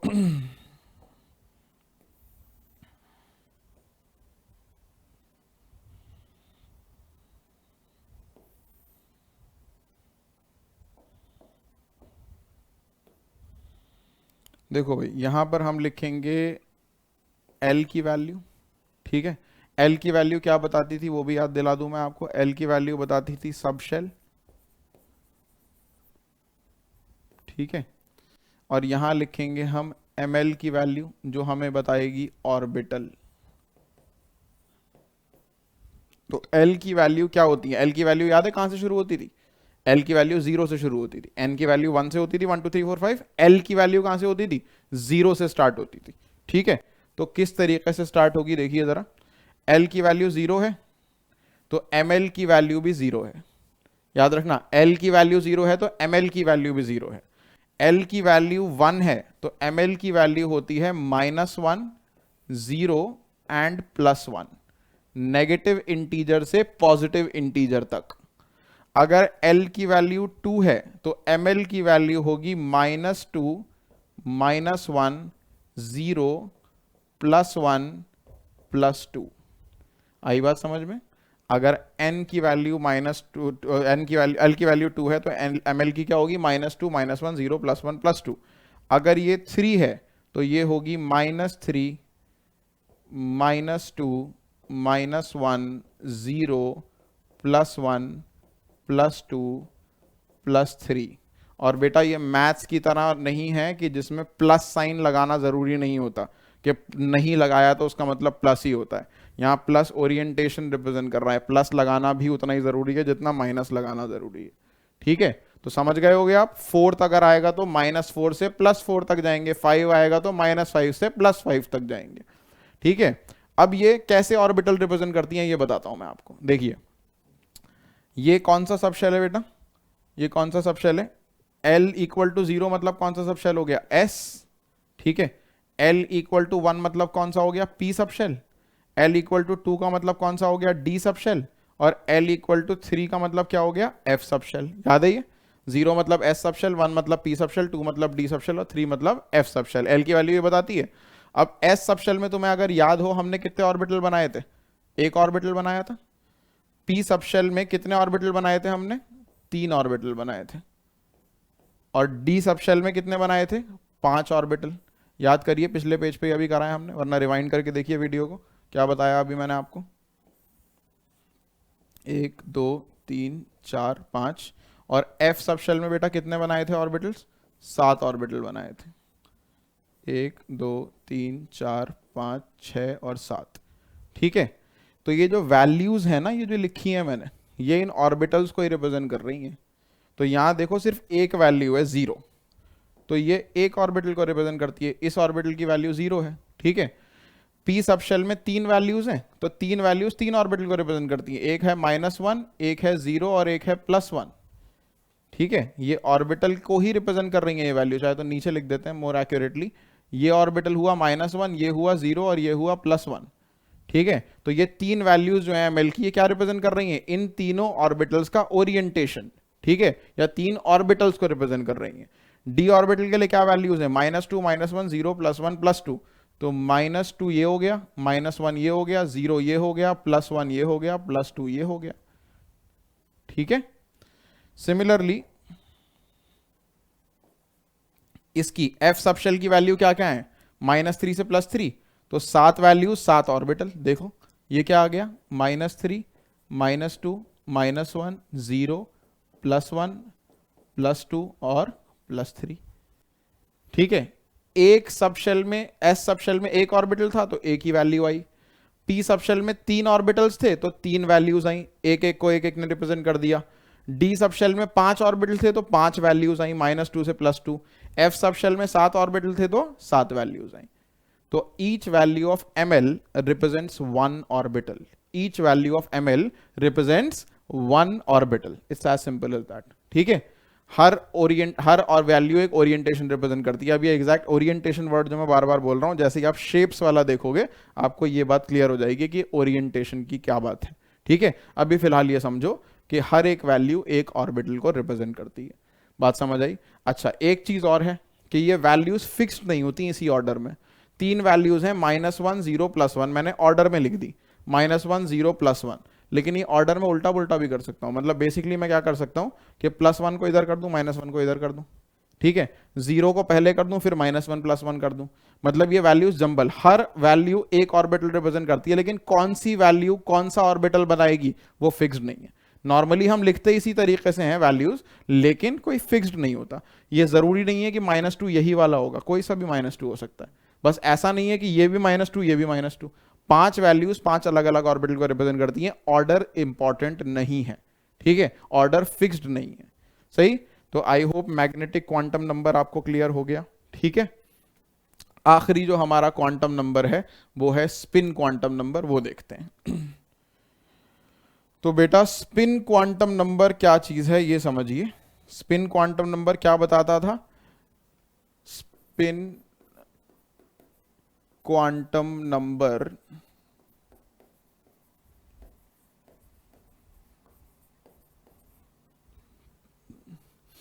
स्पिन क्वांटम नंबर आपको बताता है डायरेक्शन ऑफ स्पिन। क्या बताता है? Direction off spin. इसका सिंबल मैंने आपको क्या बताया था, इसका सिंबल होता है ms, या फिर सिर्फ s लिख देते हैं किसी किसी बुक में। एनसीईआरटी में ms लिखा हुआ है, m के सबस्क्रिप्ट में s। ठीक है, तो ये बताता है, इसके बारे में ज्यादा कुछ एक्चुअली है ही नहीं। It represents the direction off spin, direction off spin of electron, direction off spin of electron बताता है हमें। ठीक है, इसकी वैल्यू क्या होती, इट्स वैल्यूज आर +1/2 एंड -1/2। अब ये इनफाइनाइट नंबर नहीं हो सकते, शेल इनफाइनाइट होते हैं तो n की वैल्यू भी इनफाइनाइट होती है। 1 से शुरू होता है प्रिंसिपल क्वांटम नंबर n, 2 3 4 1 2 3 4 5 6 7 8 9 10 इनफाइनाइटी तक जाता रहेगा, क्योंकि शेल्स इनफाइनाइट होते हैं। ठीक है, सब शेल्स भी इनफाइनाइट होते हैं, क्योंकि शेल के अंदर सब शेल है, अगर शेल इनफाइनाइट तो सब शेल भी इनफाइनाइट। इसलिए l की वैल्यू, एजीमुथल क्वांटम नंबर की वैल्यू भी कहां से, 0 से शुरू होती है, 0 1 2 3 4 5 6 इनफाइनाइट तक जाएगी। अगर l की वैल्यू से ml की वैल्यू डिटरमाइन होती है तो वो भी इनफाइनाइट होंगी। ठीक है, तो l अगर 1 होता है तो वो अगर 0 होता है तो ml 0 होता है, l अगर 1 होता है तो वो -1 0 +1 होता है, अगर वो 2 होता है l तो ml क्या होता है, -2 -1 0 +1 +2। ठीक है, अगर l 10 होगा तो वो -10 से +10 जाएगा, l 100 होगा तो वो -100 से +100 जाएगा। लेकिन स्पिन तो दो ही होती है ना, स्पिन क्या होती है, क्लॉकवाइज या एंटी क्लॉकवाइज। तो स्पिन क्वांटम नंबर की वैल्यू भी कितनी होती है, बस दो, एक वैल्यू है +1/2, दूसरी वैल्यू क्या है -1/2। +1/2 को कई बार हम अपवर्ड एरो से और -1/2 को डाउनवर्ड एरो से भी रिप्रेजेंट कर देते हैं। +1/2 को हम क्लॉकवाइज स्पिन और -1/2 को एंटी क्लॉकवाइज स्पिन मान सकते हैं। ठीक है, लेकिन मैंने आपको बताया था ये फिक्स्ड नहीं है नंबर, कि +1/2 वाला जैसे एरो फिक्स्ड नहीं है कि अपवर्ड एरो ही क्लॉकवाइज होगा और डाउनवर्ड एंटी क्लॉकवाइज, आप उल्टा भी ले सकते हो, ऐसे ही नंबर के साथ भी है। जरूरी नहीं है कि आप +1/2 को क्लॉकवाइज मानो और -1/2 को एंटी क्लॉकवाइज मानो। आप चाहो तो +1/2 को एंटी क्लॉक बोल दो और -1/2 को क्लॉकवाइज बोल दो। ठीक है, तो ये हो गया स्पिन क्वांटम नंबर, बस इसके बारे में इतना ही है। ठीक, और फाइनली एक बार हम पूरी टेबल समराइज कर लेते हैं। ठीक है, सारे क्वांटम नंबर्स को ओवरऑल एक बार समराइज कर लेते हैं। ठीक, चलिए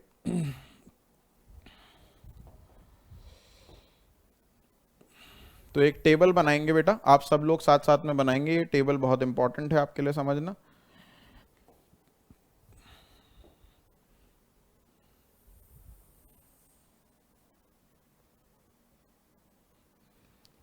सबसे पहले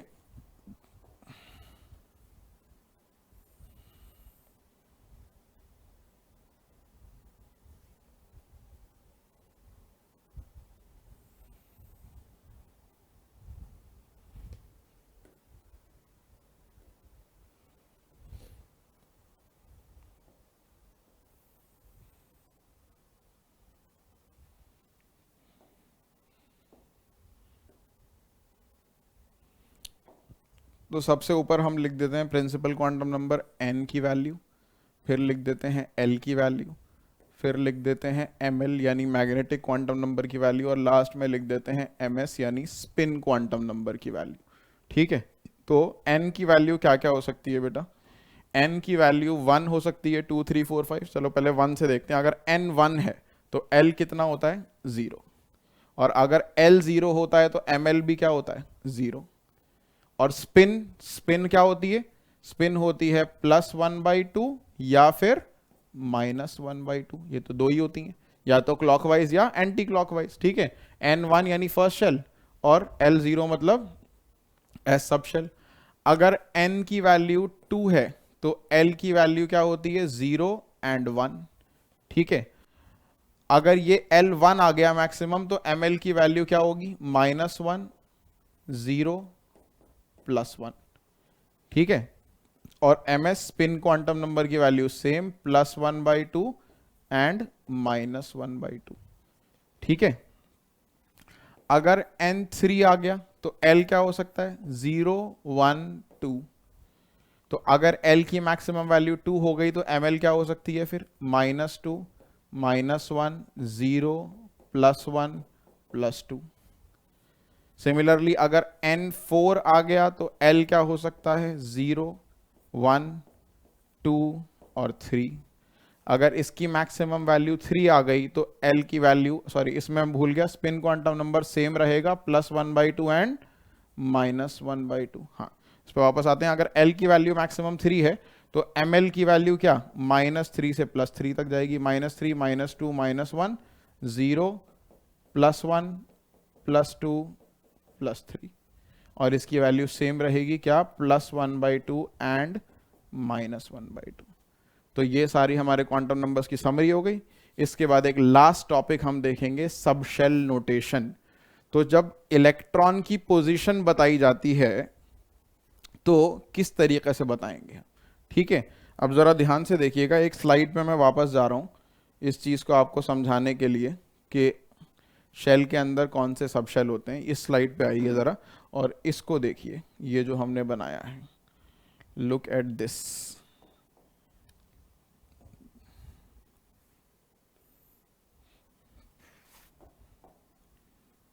look at this table in particular. ठीक है, इस टेबल में देखिए, जब शेल नंबर 1 होता है तो उसमें कौन कौन से सब शेल होते हैं? शेल नंबर 1 में सब शेल होते हैं S, 2 में होता है S और P, 3 में होता है S P और D, 4 में होता है S P D F। सही है।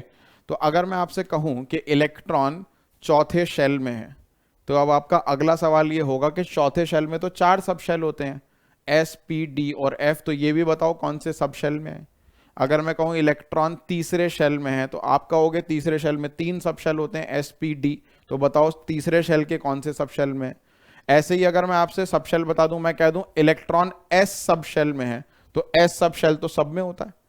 एस सब शेल फर्स्ट शेल में भी होता है, एस सब शेल सेकंड शेल में भी होता है, एस सब शेल थर्ड शेल में भी होता है, एस सब शेल फोर्थ में एंड सो ऑन, सब में ही होता है। तो आपका अगला सवाल होगा इलेक्ट्रॉन एस सब शेल में तो है, कौन से शेल के एस सब शेल में?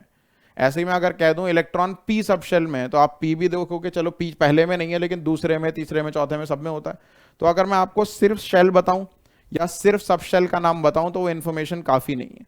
हमें एक ऐसा नाम तैयार करना है जिसके अंदर शेल और सब शेल दोनों की इंफॉर्मेशन मिल जाए। वो कैसे तैयार होगा वो देखिए जरा। तो इसको हम कहते हैं सबशेल नोटेशन। ठीक है, तो हम यहां पर लिखेंगे सबसे पहले शेल, यहां पर हम लिखेंगे बेटा सबसे पहले शेल यानी एन की वैल्यू।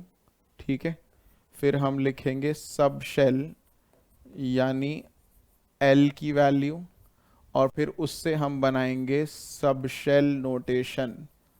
सब शेल नोटेशन यानी सब शेल का पूरा फाइनल नाम, नोटेशन मतलब नाम है बेसिकली यहाँ पे। तो सब शेल का नाम क्या होगा फाइनली वो बनाएंगे। ठीक है, तो ध्यान से समझिएगा इस चीज को जरा।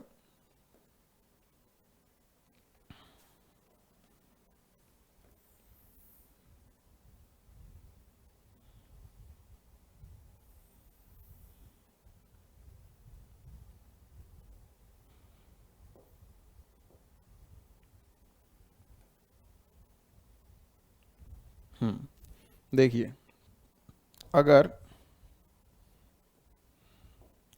n की वैल्यू 1 है तो l की वैल्यू क्या होती है? 0। 0 मतलब कौन सा sub shell? s sub shell.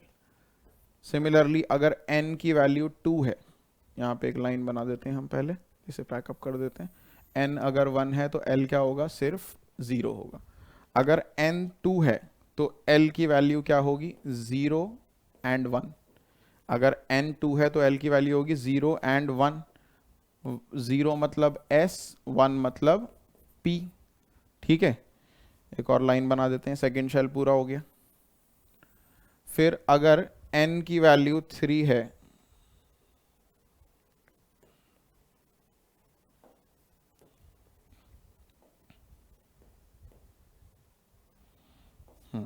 अगर n की वैल्यू 3 है तो l की वैल्यू होती है 0 1 और 2, यानी s p और d। l 0 मतलब s, 1 मतलब p, 2 मतलब d। सिमिलरली लास्ट में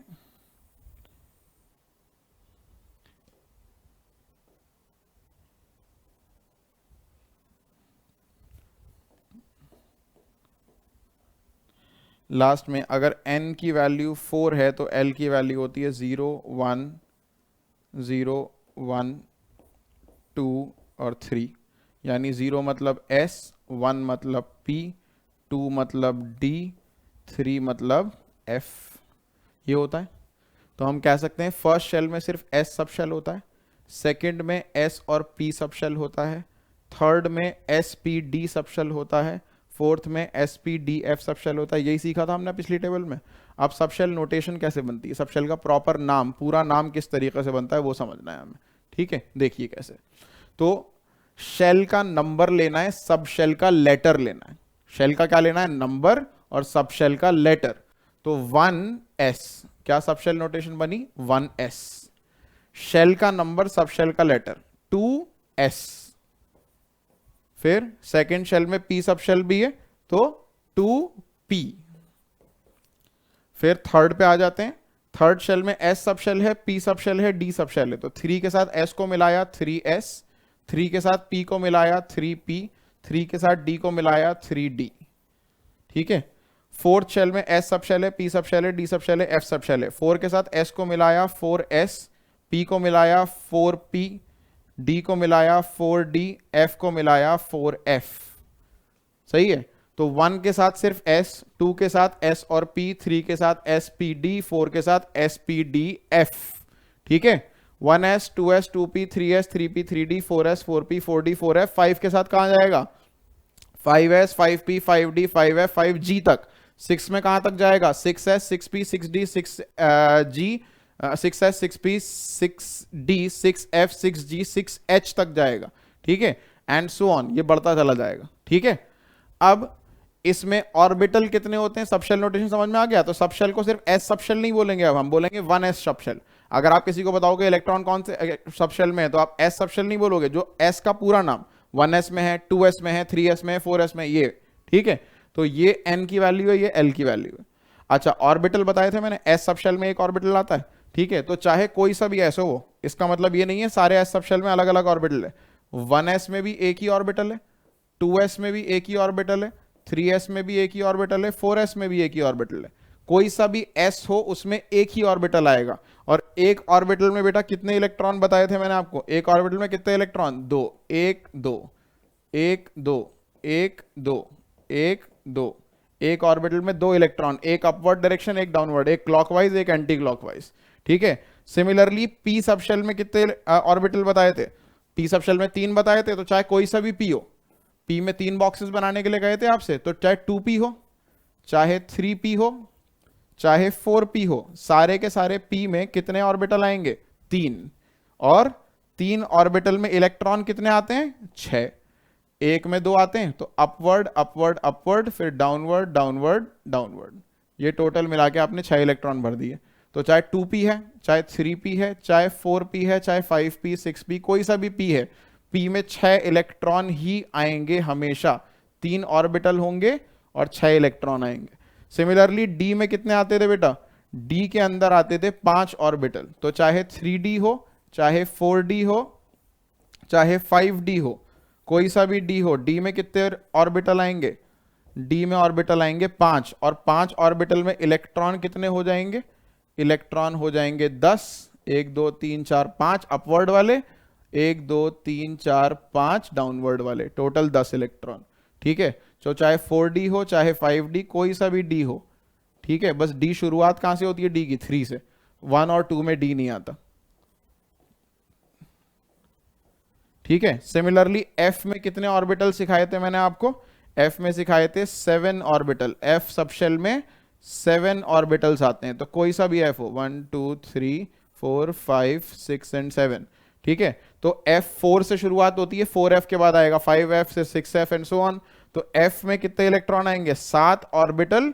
तो इसका मतलब 14 इलेक्ट्रॉन। 1 2 4 7 अपवर्ड वाले, 7 डाउनवर्ड। 1 2 3 4 5 6 7 upward, 1 2 3 4 5 6 7 downward. ठीक है। तो S में हमेशा 2 इलेक्ट्रॉन आएंगे बेटा, S में हमेशा 2, फिर से लिख रहा हूं, P में हमेशा 6, D में हमेशा 10, F में हमेशा 14 इलेक्ट्रॉन आएंगे, चाहे उनके पीछे नंबर कुछ भी लगाओ, चाहे इसके पीछे 1s लगा है, चाहे 2s लगा है, चाहे 3s लगा है, चाहे 4s लगा है, डजेंट मैटर, S कोई सा भी लगा है, इसके अंदर इलेक्ट्रॉन कितने आएंगे? 2। P में सिमिलरली 6, चाहे 2p है, चाहे 3p, चाहे 4p, चाहे 5p। सिमिलरली D में 10 और F में 14, कोई सा भी D हो, 3D, 4D, 5D, 6D, कोई सा भी F हो, 4F, 5F, 6F, 7F, ठीक है, F में 14 इलेक्ट्रॉन। सही है, तो यहां तक sub shell notation I hope आपको क्लियर है, क्वांटम नंबर्स आपको क्लियर है, ठीक है। अगले लेक्चर में हम इलेक्ट्रॉनिक कॉन्फ़िगरेशन लिखना सीखेंगे कि इलेक्ट्रॉन्स को प्रॉपरली इन ऑर्बिटल्स में कैसे भरा जाता है, इनकी एनर्जी का ऑर्डर क्या होता है और ये सारी चीजें। यहां तक के लेक्चर्स के नोट्स आई होप आपने ढंग से बना लिए हैं। एक बार में समझ नहीं आ रहा, लेक्चर को रिपीट करके दोबारा देखिए, एकदम क्लियर होना चाहिए। इस कॉन्सेप्ट के बिना ना तो आप चैप्टर 3 कर सकते हो पीरियोडिक क्लासिफिकेशन, ना ही आप चैप्टर 4 कर सकते हो केमिकल बॉन्डिंग, ना ही इनऑर्गेनिक केमिस्ट्री का कुछ भी पार्ट कर सकते हो। तो पूरी की पूरी फिजिकल इनऑर्गेनिक केमिस्ट्रीज पे डिपेंडेंट है, क्वांटम नंबर्स पे। बहुत इंपॉर्टेंट टॉपिक है, एक बार में समझ नहीं आता दोबारा देखिए, तीसरी बार देखिए, ये क्लियर होना चाहिए कोई भी टॉपिक। कोई डाउट है तो कमेंट सेक्शन में आप पूछ सकते हैं मेरे से, I will be happy to answer. Thank you so much, that is all for today, I will meet you in the next class, good bye.